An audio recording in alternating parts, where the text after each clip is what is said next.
द्विघात बहुपद चैप्टर 2 में पढ़ना है। द्विघात बहुपद के शून्यक।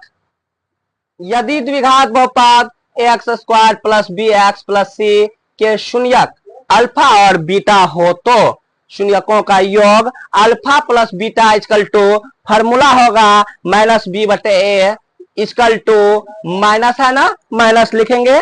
बी में एक्स का गुणांक रहता है, ए में एक्स स्क्वायर का गुणांक रहता है, ठीक ना। आगे पढ़ेंगे शून्यकों का गुणनफल।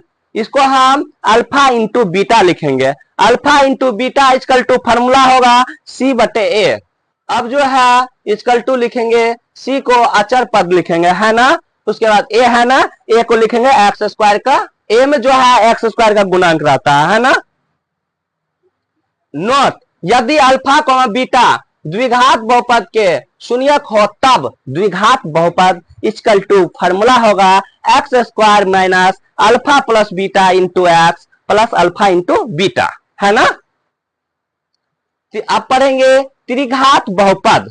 यदि alpha comma beta comma gamma त्रिघात बहुपद a x cube plus b x square plus c x plus d के शून्यक हो तो नंबर 1 में होगा alpha plus beta plus gamma equal to formula minus b बटे ए, है ना। उसके बाद नंबर 2 में होगा alpha into beta plus beta into gamma plus gamma into alpha equal to formula होगा सी बटे ए। नंबर 3 में है alpha into beta into gamma equal to formula होगा माइनस डी बटे ए।